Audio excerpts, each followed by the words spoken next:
Hi there, I'm Missy Information. On August 1st, I was challenged by Alice Lee of the Bat Month podcast to watch the film Twilight, 4 minutes every day during the entirety of the month. I decided to do it, because who am I to say no to someone on the internet? And thus began Twaugust. Episode 25, day 25 of Twaugust. I am Missy Information, and here we are at the end, having just recorded my recap, nay, 100 yards from where I sit now with Nikki Love and my husband, Tomato Tomato. More input and more data on the Bobby Pat situation and the level of attractiveness. I will give you a slight tease if you haven't listened. One of them likes Bobby Pats. The other one does not. But which of the two do? Ooh, you too will have to listen. And also, chime on the posts on my Twitter at Miss Missy Info. That's Missy with an I. And make sure to say whether you are or are not for Bobby Pats. You can say Bobby Pats or Bobby Pitts. Is he the Pitts or is he the Pats? You decide. Tonight, we are going to start at 1 hour and 36 minutes and get to 1 hour and 40 minutes. We are quickly, I say this every episode, we are quickly getting to the end, but we're really on the run now and trying to figure it out.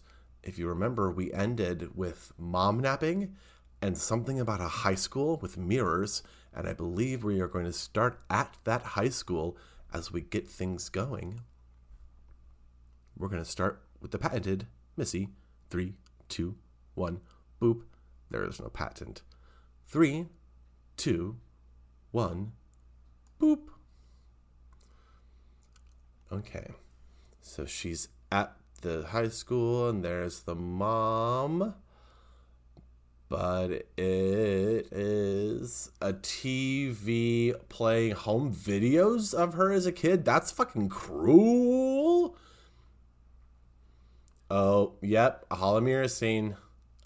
I mean, when you introduce a sketch of a Hall of Mirrors scene, I expect you to then play that out.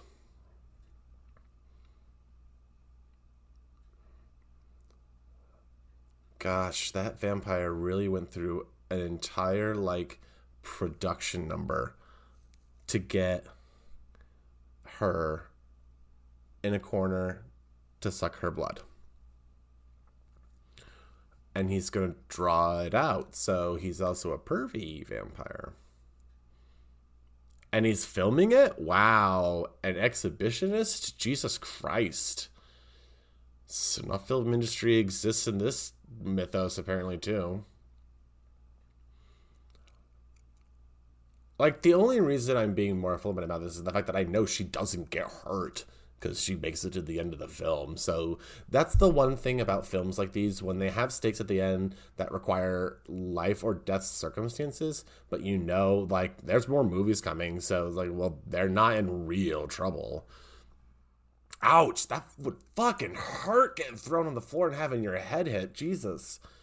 I had to get 5 staples because I took a shot from my inhaler and passed out and bumped my head on something, lightly enough. But it wasn't a huge gash, but it was deep enough to get staples. And, she just, oh, don't lick the blood off her hand. Okay, she pulls it back. That would have been, the worst blood-licking scene is Nick Cassavelli licking the blood from... well, never mind. I can't finish that thought because he just stepped on her leg and broke it. And I am... Oh, God. Someone just tackled him from the side. Edward. Yep. Okay. Thank you. That bone breaking braked me. That's things I don't like. Body sounds like that. Oh, boy. Ow! And slamming his head in a mirror. Again, that's gotta hurt. And kicked through a mirror, but that's the vampire getting kicked through. So we're okay with that. Oy. Okay. So, three times Edward has saved Bella from a life-threatening situation. But this time she's getting fucked up. Like, she's getting shards in her leg. She's getting her hand cut. Like, this is not... Oh, don't do it. Don't do it. Don't lick it. Don't. Oh, no, he bit her. He bit into her wrist. This is... Ugh. And then they jumped onto the parquet floor. Okay, she's bit by him, and now she's, like, convulsing. So, what are we doing? What's happening here? Okay, gotta slam him into more parts of the set. Oh, my God. Oh, we're 30 seconds away from the ending of this. Okay. What are you gonna do, Edward? Is he choking him out? Oh no, he bit him in the neck. That was like a part of his flesh. Fuck. I mean, they don't show it all the way, but like, Jesus Christ. Okay, and now Daddy Doctor's here, like telling him stop. We don't go full murder or whatever.